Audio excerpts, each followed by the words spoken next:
Hi, this is Carl from Who Are These Podcasts? I think that most podcasts suck. But you know what show doesn't suck? Talk Funny, a podcast by Mark Bailey and comics from all over. I think it's terrific! Especially when they're being so unfunny that it's really funny. Get it? It's a snail that makes honey, get it? Ha Love you guys! The Talk Funny podcast from NagoyaRadio.com and Nagoya Comedy. Here's Mark Bailey. Mark Bailey on Talk Funny, and Mike Miller's here. Hi. Mike, I mentioned before I met Logan and my comedy partner and I. We met Gilbert Gotfried before Aladdin, before he was famous, when he was only annoying to people. People did not get him. They found him annoying? Really? Yeah, he's changed a lot. I don't see that. I hear his career in Japan is taking off right now. It's kind of washed away, if you know what I mean. Why doesn't he perform in Japan these days? Well, he had a tsunami of criticism. A flood of negativity, you could say. Is he keeping afloat? He's, he's just drifting by. He was always a comedian's comedian. He still is, but he's super popular. But comedians still enjoy him more than non-comics. And we saw him in the 80s, Logan and I. He was very little known, and we performed at the same place where he did, and he was they call him a feature, which is the middle guy, which is not the headliner. Okay, so feature is the middle guy. So you got the warm-up, and then the feature, and then the headliner? Yeah, generally if you have three. And sometimes they'll have nobody wants to open, so they'll get schlubs like us to get on. And and sometimes they don't want to MC, or the MC quit, or he got arrested, and they'll ask us to MC for free. And I always did it. Did it. Logan was too paranoid. He was high. Why would that be? He was on mushrooms. Oh, okay. He'd say this next toad. It sounds very unlike him. And now our next toad. This looks like a toad. No, that's Larry David. Don't call him a toad. And I see why Larry didn't want to perform. And so we heard he was playing again, and we saw him the first time. We thought he was hilarious. We're the only people laughing. Because the 80s, like, hey, everybody, hey, folks, ever ride an airplane? Oh, God, the food there's horrible. Oh, and these CD wrappers. You can't get them open. Chicken nuggets. What part of the chicken is that? You ever notice girls go to the bathroom together? What are they doing? Every hack comic from the 80s just called, and they want their material back. You know, my dad, he's old and he wants to become an air traffic controller. He's so old, we don't even let him near the remote. Oh! So that's what everybody was doing, even including the headliner. And Gilbert Gotfried gets up there, and he's like what Steve Martin started as the anti-comic. Like, I'm not doing a bit. Doesn't care. You may not laugh. I have a build-up. I don't have punchlines. And Gilbert Gotfried would go, okay, all right. He gets, and his opener is, all right, so I was talking about the crucifixion the other day. And a lot of guys who just saw Rocky, a lot of Italian Catholic guys in the audience. And, I was laughing all the way through, And, and so I can't do his whole act, but he did this thing, and nobody was laughing, just me and Logan, because it's just like, first of all, I can't believe he has the balls. Oh, yeah. He's like a battering ram. He just keeps he doesn't stop, right? And that's one thing I tried to adopt from him, when I do, like, what guys want for Valentine's Day? Yes. I never stop. I keep pounding. Yes, and things I shouldn't say when you do that bit, I got that from him, and it's like, even also Jim Gaffigan now does it. It's like, okay, Jim, that's enough tree jokes. Yes, that was good. We get it. And he's like, you may think I've told enough tree jokes, but I'm not finished. Like, oh my God, with the tree jokes. Yeah. And so Gilbert kind of invented that. He was one of the guys. He and Steve Martin kind of invented that approach. Just commitment, right? Yeah. I don't care if you're not laughing. I'm not finished. And so he did the crucifixion, and people are like, no, that's bad. He's like, too soon. Been 2,000 years. And so the funniest part, we're all laughing. Only me and Logan. Everybody's looking at us. So what is wrong with you guys? Like, you guys. Here's the thing about comedians is that we laugh at the jokes, and we also laugh when nobody laughs at the jokes. We laugh at the premise because we had just thought of our own punchline. Yeah. For the premise, like, I wonder where it's going to go with this. Yeah. And the thing with the crucifixion, he goes, you ever thought like which Roman soldiers they were off that day, and they were like, damn, this is never going to happen again. I missed it. And all this blasphemous stuff. The funniest part is, he goes, how would you like to be the Roman soldier in charge of logistics? And there's like some painter, and he's painting the crucifixion, but he's right in the line of where that cross is going to fall if it falls. So you have to be the Roman soldier to come up and go, how's your day so far? All right. Yeah, it's a beautiful day. Yeah, it's great. This is really not a good place to stand. But that was so funny. That line was so funny after his 27-minute build-up. Yeah. People were like, this is just uncomfortable. Well, and the thing people don't understand is that talking about stuff like that in the 80s is not like talking to that stuff in 2021. No, everybody does. Everybody here now is in 2021 is like, yeah, I'm an atheist and I don't believe in whatever. But back then, do you remember that? Who was that woman, the American Atheist Society? She was super controversial. She was on Donahue. Like, that was really controversial stuff at the time. Yeah. And so we're laughing and everything. We're rolling on the floor. And we're not kissing his butt. We really thought it was hilarious. It was also that nobody else thought it was funny, and that was funny to us. It was all metacognitive. Kind of like Gary's act. Yeah. It was all metacognitive. Yeah. So he's looking at us and trying to figure out if we're making fun of him or not. Yeah, if you're laughing sarcastically. Yeah, ironically, whatever. And afterwards, we went backstage to see him. And he goes, did you guys really like my act? And I said, yeah, it's hilarious. I said, you're a comic. He goes, that means not funny to everyone else.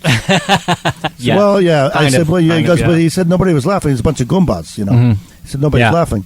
We said, so is there a secret to comedy? Like, we're struggling comics. And he said, yes, there is a secret. Yes, there is. Will you tell us? No. No. What did I tell you so much for? It was really funny. And we kept in touch, and then it became huge, right? Yeah. And so one of his jokes that he told is some black guy in the audience yelled out, goes, talk about something I can relate to. And you would never do this now. And he goes, oh, I've got an African story. You want to hear an African story? Oh, my God. He goes, tell us something I can relate to. And he goes, okay, these two white missionaries, they went, two guys, and they went to Africa. And they went to this cannibalistic pygmy tribe. And they were caught and taken prisoner, and they asked the pygmies, what are you going to do to us? And they said, well, you're trespassing on our land. You have two choices, unga bunga or death. And he pointed to the shorter guy and said, you choose first. And he goes, well, I don't know what unga bunga is, but I don't want death. So I'll take unga bunga. I mean, how bad could it be? So for 24 hours, they anally sodomized them. They face raped him. They made him bleed with tree branches. Oh, no. Oh, horrible. Every member in the tribe, had his member in them. Tribe. Yeah, they were slapping him in the face. They were burning his genitals. And, Lord. finally the chief said, that's enough. He said, unga bunga. And the guy gets out, and he's writhing in pain. He can't talk. And his friend's like, oh, my God, Jesus, this is the worst thing I've ever seen. So the tribal chief comes back up and says, so what is your choice, unga bunga or death? And he goes, death can't be worse than that. I'll take death. And he goes, okay, everybody, you pick death. But first, unga bunga. And the black guy walked out. I can see that happening. The black guy walked out. Oh, that's pretty offensive, yeah. It just reminds me of another joke that he used, but we all use. It's kind of public domain. In our clubs in New York, people would yell out, not funny. Usually it would be a feminist, but sometimes there's a mob member, as I mentioned before. Sammy the Bull yelled that out to me. You'd have mob guys. So you kind of got to look in the crowd. Who said that? And that's what Do they have a gun? That's what kind of joke you tell, right? So, if Sammy the Bull yells out, not funny, you go, you know what's a real crime problem in New York?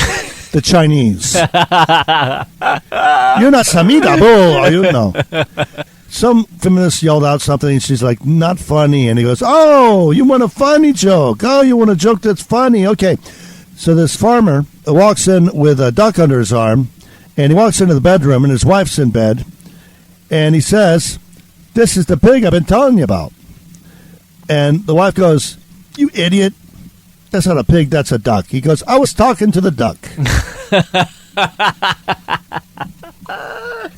It's so funny because he just has no fear, and if you it's like poking the bear. You don't want to poke the bear because you don't want what comes after that, right? Like he just has no. He's not suffer fools gladly at all.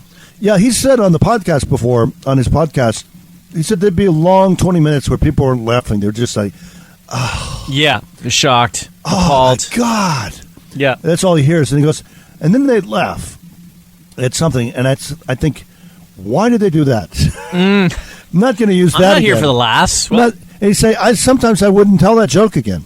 Oh, wow. wow. I only use it as a closer. Wow. Well, a great podcast, by the way. Gilbert, shout out to Gilbert Gotfried. It's Amazing Colossal podcast. Great podcast. Greetings to Frank Santapadre, who listens. Right. That's great. Has listened. If you want to hear... We love your podcast. If you want to hear Hollywood confessions from just before people go to that great place in the sky, it's the podcast for you. Yeah. But they do have great interviews. And the great thing about them interviewing all the people who are, from old Hollywood and stuff like that is that they're at an age where they don't care anymore and they can tell you the true story about what happened back in the days, right? It's not like they're going to be in a new movie. And, because, in Hollywood, everyone's got to be nice to everybody because you never know who you're going to be working with next, right? But when you're done working, that's when all the stories come out. So that's the stories that they get. Well, you can blame that culture on Weinstein and all the Kevin Spacey and all the crap that they got away with because they had power, right, in Hollywood, and people can't tell those stories, or they don't get work. Mm-hmm. Yeah. See, in Nagoya, there is no work, so we can tell whatever stories we want. Yeah, we've actually lost. We've had shows. There's no bridges to burn. Yeah, well, our shows have been canceled because the venues. Oh, there's one thing I want to mention before we go. The venues have been closed down, and our old shows we used to start at 7:38, and which is early for comedy, and go to 10, and we basically, from 10 to 11, we're packing things up and we're doing meet and greets. Yeah. And now under COVID, even if we do a show, it's like from 5:36, and then we're last order is 7:30, and we're out of there by 8. There's no meet and greets, anything like that. And so the last show we did, I had fallen because they turned the lights out on me when I was carrying equipment, and I injured my face. This is horrible. And I injured my knee, and I was wondering... Poor Mark. Bad things always happen to Mark right before comedy shows. Yeah, and then he goes on stage and he kicks ass like usual. Show must go on. My mom died like the day before on another show. Had eye surgery the day before. Had eye surgery the day of. That was the one time you couldn't come because you were having eye surgery. Yeah. He literally had to look down the whole time. I felt like he was looking down on me. Yeah. It's like a confession. I was like, Mark, stop looking down on me. He's like, my doctor said I have to look down on you. I was looking down, and, and then there was a third girl, and she was wearing a blouse, and I left her in the forest. It was like I was on Netflix. I'm a killer. I'm a murderer. It's a confession. And Mike kept saying, but I'm not Catholic. Neither am I. All right, so I'm there, and I set up the show, and then I fell, hit my head on the table.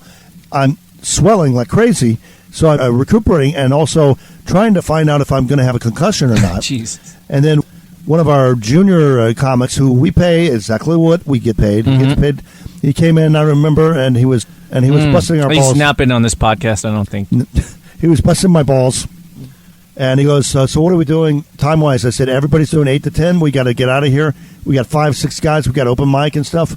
We got to get out of here. Everybody's doing 8 to 10, including me. All right, we're all doing 8 to 10. But I have 15. Yeah, it's not spinal tap. It's not spinal tap. By the way, I fell on the table, but thanks for asking. Yeah, thanks for asking. I'm fine.